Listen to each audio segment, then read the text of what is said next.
आप सभी का स्वागत है इस चैनल पे जिसका नाम है पढ़ ले बेटा। Class 10 CBSE physics chapter 12 electricity chapter module 3। The content which we study today are resistance, factor affecting resistance, resistance, system of resistors, resistors in series, resistors in parallel. You will be able to solve every problem after this module. Thank you. तो आगे आते हैं। आपने पुरानी video देखी होगी module 2, तो उसमें हम पढ़ चुके थे ओम्स लॉ और रेजिस्टेंस का एक ब्रीफ नोट बना चुके थे।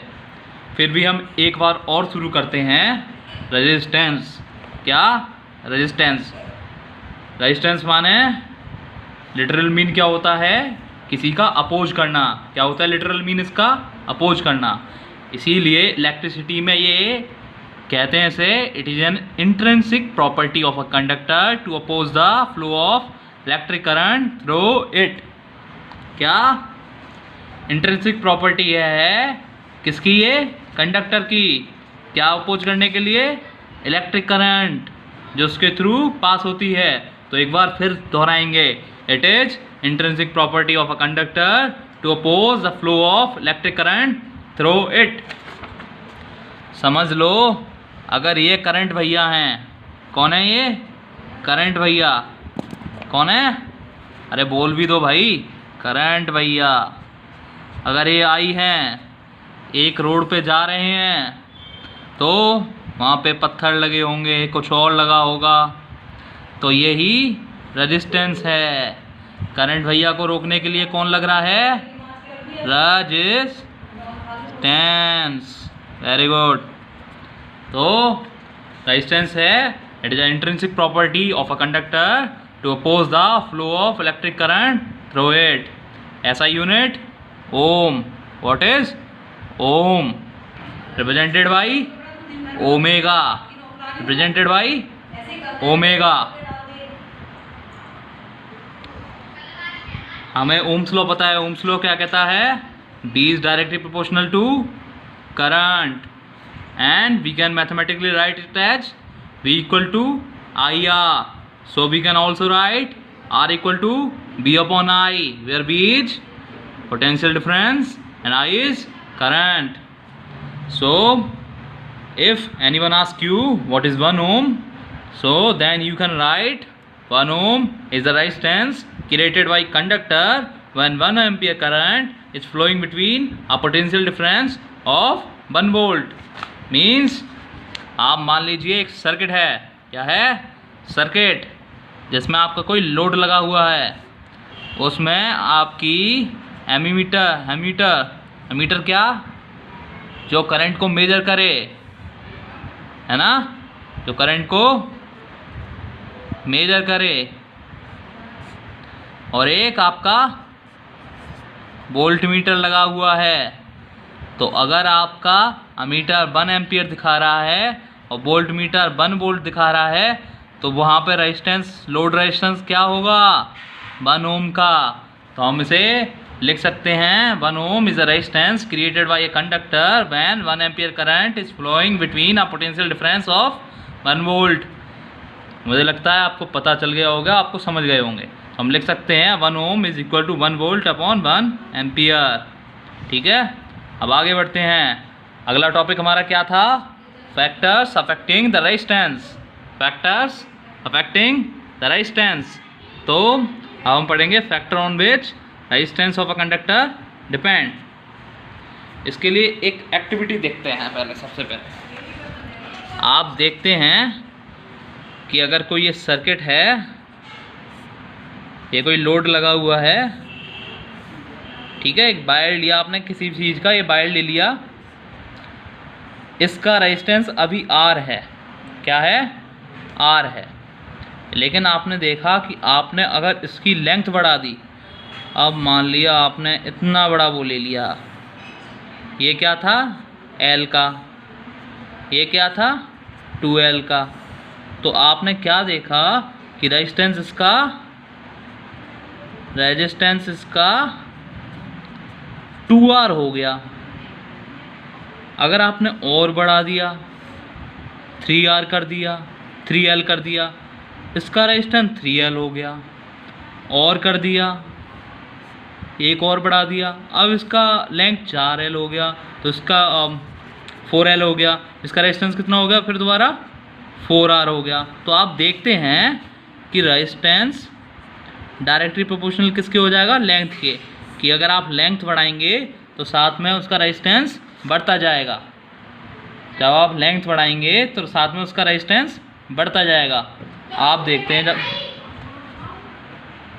आप L बढ़ाएंगे उसका रेजिस्टेंस बढ़ता जाएगा। इसी तरह आप देखेंगे कि आप इतना एरिया ऑफ क्रॉस सेक्शन का आपने वायर लिया, उसका रेजिस्टेंस R आ रहा था, लेकिन आपने जिसका एरिया A था उसका रेजिस्टेंस R आ रहा था। एरिया ऑफ क्रॉस सेक्शन मतलब ये चीज़, क्या चीज़? ये कोई वायर है, एरिया ऑफ क्रॉस सेक्शन क्या हो जाएगा उसकी? ये चीज़। आपने area of cross section 2A कर दिया तो आपने देखा कि रेजिस्टेंस R/2 हो गया। आपने 3A कर दिया, फिर आपने देखा रेजिस्टेंस R/3 हो गया। तो आपने देखा, हम लगा सकते हैं इससे कि R is inversely proportional to area, मतलब कि एरिया ऑफ क्रॉस सेक्शन बढ़ता जाएगा, रेजिस्टेंस घटता जाएगा, है ना। रेजिस्टेंस कब बढ़ेगा? जब एरिया ऑफ क्रॉस सेक्शन घटेगा, है ना। यही बात हो गई ना, समझ गए। तो हम इसकी अब वो प्रॉपर्टी लिख सकते हैं कि फैक्टर जिन पे डिपेंड कर रहा है, that is resistance is directly proportional to length of conductor, R is directly proportional to L। और सेकंड क्या लिख सकते हैं हम? Resistance is inversely proportional to area of cross section of conductor, R is inversely proportional to area, या R is directly proportional to 1 area। A क्या है हमारा यहाँ पे? एरिया। A क्या है हमारा? एरिया। R क्या है? रेजिस्टेंस। तो हम दोनों को मिला के क्या लिख सकते हैं फिर? R is directly proportional to L/A। जब आप प्रोपोर्शनलिटी कांस्टेंट हटाते हैं, प्रोपोर्शनलिटी हटाते हैं तो एक कांस्टेंट आता है, तो हम R को फिर दोबारा क्या लिख सकते हैं? R is equals to some constant rho into L/A। Rho कोई कांस्टेंट है और जो L/A था वो हमने लिख दिया। ये साइन क्या कहलाता है? रो। क्या कहलाता है? रो। क्या कहलाता है? रो। रोना नहीं, सिर्फ रो। क्या कहलाता है? रो। ठीक है, होप करता हूँ समझ गए होंगे। ठीक है, तो हम लिख सकते हैं where rho is proportionality constant and is called electric resistivity. क्या कहलाती है? Electrical resistivity. क्या कहलाती है? Electrical resistivity. हम क्या पढ़ चुके हैं अभी? R equal to rho L/A, rho into L/A। Rho क्या है? एक प्रोपोर्शनलिटी कांस्टेंट है जो कि कहलाती है इलेक्ट्रिकल रेजिस्टिविटी। क्या? Electrical resistivity. बहुत अच्छे। तो हम अब इसको डिफाइन करेंगे। इलेक्ट्रिकल रेजिस्टिविटी क्या होगी? It is characteristic property of a material. ये मटेरियल की कैरेक्टरिस्टिक प्रॉपर्टी है ना। जैसे कि कोई कोरा होता है, काला होता है, कोई मोटा होता है, कोई पतला होता है, कोई ठिकना होता है, कोई लंबा होता है। ऐसे ही मटेरियल की क्या है? एक प्रॉपर्टी है ना। हर मटेरियल की ये अलग अलग होगी, है ना। इसकी ऐसा यूनिट क्या है?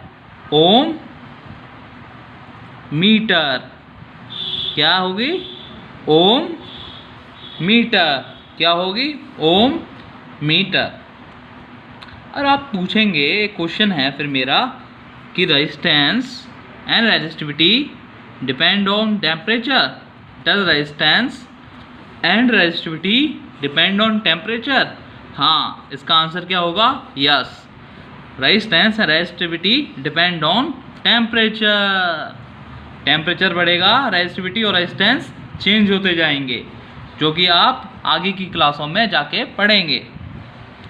तो हम इसको और कैसे डिफाइन कर सकते हैं इलेक्ट्रिकल रेजिस्टिविटी को? हम डिफाइन कर सकते हैं resistance of a material when its length is 1 metre and area of cross section is 1 metre square. हम क्या कह सकते हैं रेजिस्टिविटी को? Resistance of a material when its length is 1 metre and area of cross section is 1 metre square, है ना? या square metre, 1 square metre, है ना? ठीक है, आप समझ गए? तो क्या कहलाएगी ये? रेजिस्टिविटी। और हम कैसे डिफाइन कर सकते हैं इसे? Resistance of a material of unit length and unit cross sectional area is called its electrical resistivity, that is rho. ये हर किसी के लिए डिफरेंट होती है। It is different for everyone, it is different for different materials. तो एक कुछ नोट्स हैं, आप उन्हें देख लीजिए। Both R and rho depend on temperature. Both R, that is resistance, and resistivity depend on temperature. Alloys पढ़े हैं ना आपने? दो डिफरेंट मेटल्स को बनाकर जो मेटल बनता, जो कंपाउंड बनता है, उसे हम एलॉय कहते हैं। क्या कहते हैं?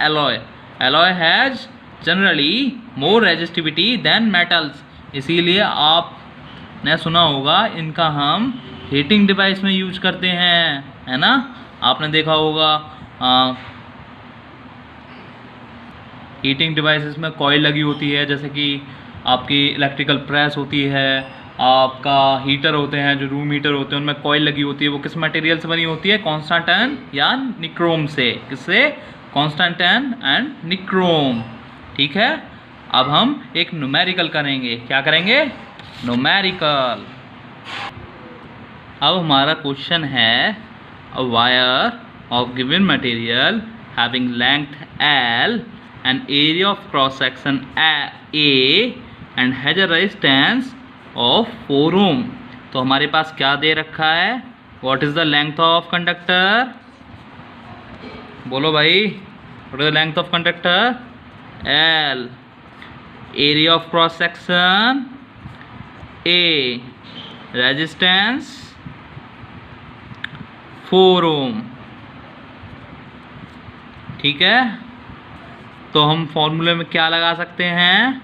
R equal to rho L over A। हम लिख सकते हैं rho L over A is equals to 4 ohm. अब बाद में पढ़ते हैं क्या कहता है वो। What should be the resistance of another wire of same material having length L/2 and cross sectional area 2A। अब मान लीजिए कोई और वायर दे रखा है जिसकी लेंथ L/2 है, एरिया 2 है, 2A है, और रो सेम मटेरियल का है, तो रो के इक्वली होगी। ठीक है,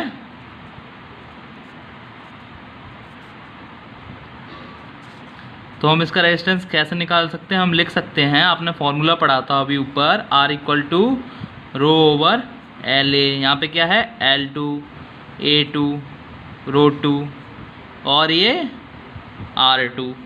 रो 2 इक्वल टू रो है, L2 कितना है हमारा?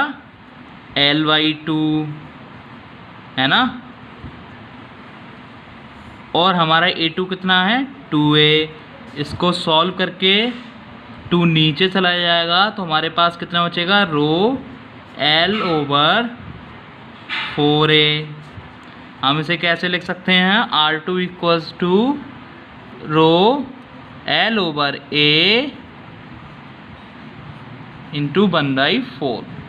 अब आप ऊपर देख रहे होंगे कि rho L over A is equals to 4। हमारे पास नीचे भी ये दे रखा है, रो L ओवर A, है ना, इज इक्वल्स टू 4 है, तो हम यहाँ पे पुट कर सकते हैं। Hence from first substituting value we get R2 equals to 1/4 into 4 that is 1 ohm। तो रेजिस्टेंस R2 क्या हो गया 1 ohm। क्या हो गया 1 ohm। तो 1 ohm is a resistance of another wire of same material having length L/2 and cross sectional area 2a। है ना, समझ में आया न्यूमेरिकल। फिर से सॉल्व करके आप देख लेना एक बार अपने आप। Like and subscribe.